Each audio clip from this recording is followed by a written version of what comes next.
Olá pessoal, saudações rubro-negras, começando mais um podcast Confraria Flamengo. Falar hoje de Flamengo 3, Curitiba 0. Um jogo que a gente estava apreensivo devido à quantidade de desfalques do Flamengo, né? 9 jogadores para seleções e o Jorginho que machucou. O Curitiba vem fazendo uma boa campanha no Campeonato Brasileiro, fora de casa é um dos melhores times, então era um jogo que a torcida do Flamengo estava apreensiva.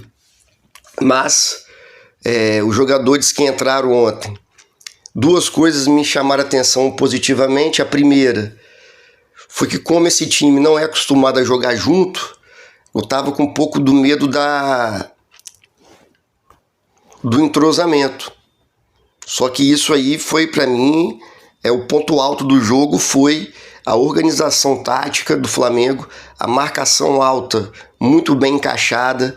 O Flamengo com a bola continuou fazendo as movimentações ofensivas, né, que o time titular faz, e isso foi muito importante para a nossa vitória. E, tecnicamente, ontem todos os jogadores estavam numa tarde inspirada tecnicamente, né? Até o Emerson Royal ontem, na minha visão, fez uma boa partida. O nosso zagueiro da base que entra no lugar do Léo Ortiz, que sai machucado logo no início do jogo, também achei a atuação muito segura. Vitão muito bem, e o time todo, né? Em destaque, o Samuel Lino, 2 gols, 1 assistência. É isso que a gente espera do Samuel Lino, que ele possa repetir com mais frequência atuações tão boas contra desse jogo contra o Curitiba. Falando do jogo propriamente dito, o Curitiba, o Flamengo faz essa pressão alta, muito bem entrosada. Dificilmente o Curitiba conseguia quebrar a nossa linha de marcação, né, e levar perigo no nosso gol. Então, na grande maioria das vezes, a marcação alta do Flamengo dificultou o jogo do Curitiba. Com isso, o Flamengo ficava muito tempo com a bola. Se você fica muito tempo com a bola, você não vai tomar gol, e as chances de você fazer gols aumentam muito. E numa saída de bola que o Flamengo pressiona, a bola sobra para o Pedro. Eu queria falar do Pedro. O Pedro é aquele jogador que, quando a bola chega nele, ele já sabe o que vai fazer. Ele consegue muito bem antever a jogada. Então, quando a bola chega no Pedro, ele já sabe que ele vai dar de calcanhar para o Samuel Lino.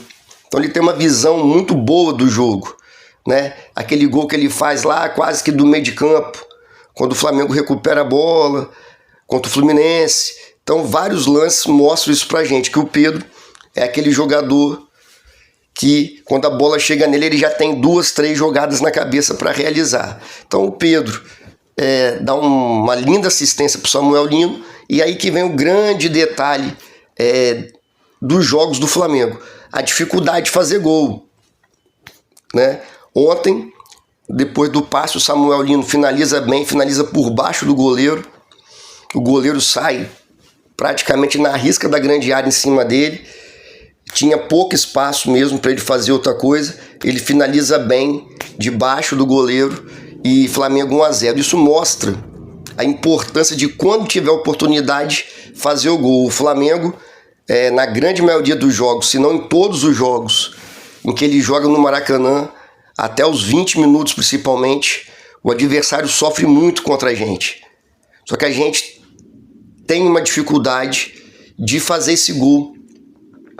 Ontem não. Ontem, aos 11 minutos, surgiu a oportunidade. Samuel Lino fez o gol, o que dá um alívio para o time, né? Tira um pouco daquela pressão. Lógico que tem pressão. Você jogando em casa, no Maracanã, precisando vencer. O time com 10 desfalques importantes. Então, esse gol do Samuel Lino dá um alívio, né? Tira esse peso, deixa o jogo mais leve pra gente. E no primeiro tempo acontece muitas coisas próximas, né? O gol do Samuel Lino é aos 11 minutos, aos 15, o Léo Ortiz sofre uma lesão que hoje a gente já sabe que foi uma lesão leve, no posterior da coxa. 1 semana está recuperado. E entra o João Pedro, que fez uma boa partida na minha visão, seguro, tecnicamente ele é bom.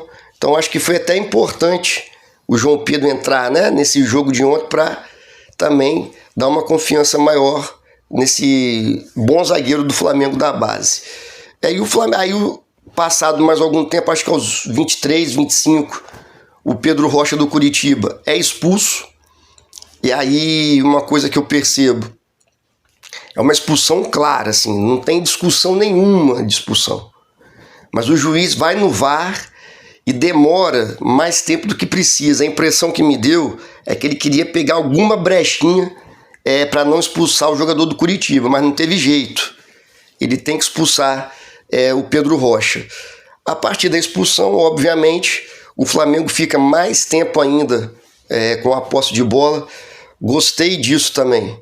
O Flamengo ontem fez 1-0 no início do jogo, ficou com a bola, sem aquela necessidade de arriscar muito o passe.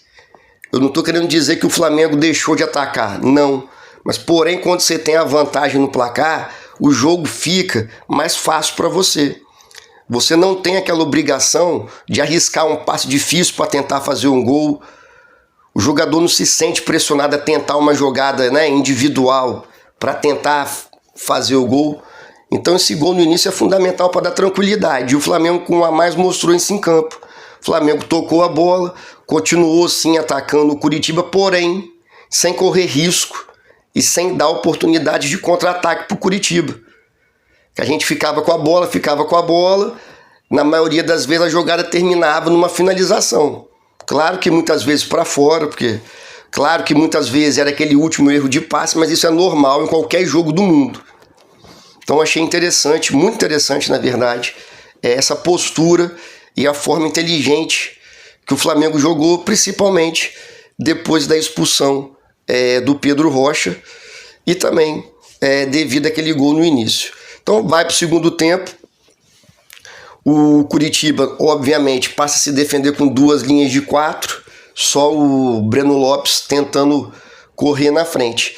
E o jogo fica mais a cara do Flamengo ainda no segundo tempo. O Curitiba não tinha, mostrou claramente que ia ficar recuado mesmo, tentando fazer um gol de contra-ataque ou de bola parada. E aos 15 minutos o Flamengo faz o segundo gol, um gol que, se a gente for observar com calma, é tudo que eu vim falando. É o Flamengo com a posse de bola, toca a bola de um lado, toca a bola do outro, não rifa a bola, não tenta aquele passe, né, muito difícil. Toca a bola para um lado, toca a bola para o outro, até que a bola bate no pé do Ayrton Lucas, ele toca de primeira para o Samuel Lino, que faz isso bem mesmo, que é, né, achar espaço nas costas da defesa. Samuel Lino faz uma diagonal boa, e o passo de primeira do Ayrton Lucas é muito importante para que isso aconteça, porque quando você está jogando com um time todo recuado, você domina, né? E domina para dar o segundo passe. Esse domínio já dá tempo da defesa se posicionar melhor. Então quando o Ayrton Lucas dá o tapinha de primeira para o Samuel Lino, aí que mata a defesa do Curitiba. O Samuel Lino cruza muito bem de esquerda, um cruzamento rasteiro entre a linha defensiva e o goleiro, e o Pedro entra de carrinho, antecipando o zagueiro na velocidade, e Flamengo 2-0, ali, né, praticamente mata o jogo, devido à atuação muito segura dos jogadores. Então, o segundo gol do Flamengo aos 15 minutos dá um alívio maior ainda pra gente, e é um balde de água fria no Curitiba, que jogando no Maracanã já é difícil. O time do Flamengo jogando bem, tática e tecnicamente. E toma o segundo gol, aí praticamente acaba o jogo. O Flamengo não baixa o ímpeto, isso é importante também, porque, 2-0, né? Com um jogador a mais. A pausa da Copa na beiradinha ali, né? Eles vão ter 15 dias de férias, o elenco do Flamengo. Então, para o jogador meio que perder a concentração, poderia ser fácil, mas isso não aconteceu.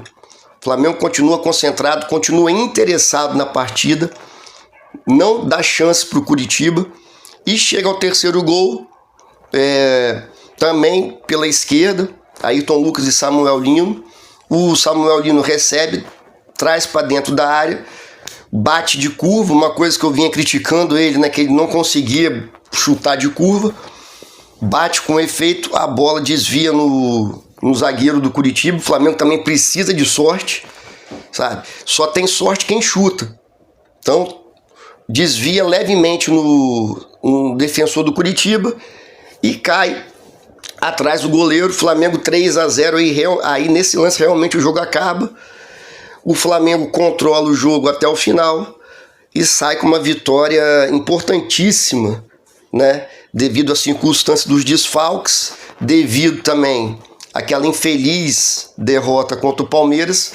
Então nós vamos para a pausa aí da Copa do Mundo, né? O Flamengo vai dar 15 dias de descanso. Tem 45 dias que o Campeonato Brasileiro vai ficar parado.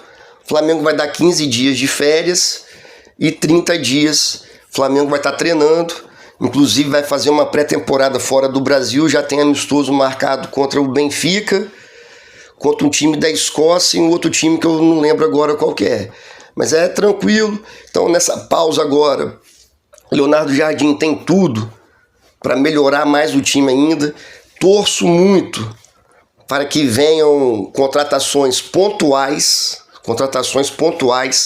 principalmente de jogadores, atacantes, que consigam fazer mais gols, entreguem mais gols. Mas vamos ver essa questão de contratação aí.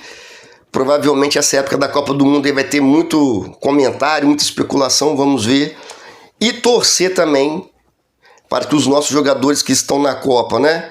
Os 4 que estão no Brasil, os 3 do Uruguai, o Plata no Equador e o Carrascal na Colômbia, que eles voltem tranquilos, sem nenhuma lesão, e que dê tudo certo aí nessa preparação do Flamengo para o retorno do Campeonato Brasileiro e da Libertadores. Segundo semestre, as competições vão se afunilando, o Brasileirão vai começar o segundo turno. É a hora do Flamengo não perder mais ponto besta e passar o Palmeiras, coisa que eu acredito que vai acontecer, certo? O Flamengo tem esse jogo a menos aí contra o Mirassol no Maracanã, então é para vencer esse jogo, encurtar a distância para o Palmeiras para 4 pontos. E na Libertadores, estamos tranquilos, vamos decidir, né, o segundo jogo em casa contra o Cruzeiro. Cruzeiro que vem titubeando, né, um time inconstante, e acredito que o Flamengo tem tudo, inclusive para vencer os 2 jogos, no Mineirão e no Maracanã. Mas, né, vamos ver, torcer para o Flamengo fazer uma boa intertemporada aí, essa pausa da Copa do Mundo. Torcer para os nossos jogadores não se machucarem, voltarem bem. Vamos ter a volta do Arrascaeta, graças a Deus. O Arrascaeta, a cada jogo que passa, a gente vê a falta que ele faz para o Flamengo. Então vamos ter a Arrascaeta de volta, nosso meio de campo titular, né, os 2 volantes, Pulgar e Jorginho de volta. Então nosso time vai estar 100% para tentar ganhar Brasileirão e Libertadores. Valeu, pessoal. Saudações rubro-negras, abraço e até a próxima.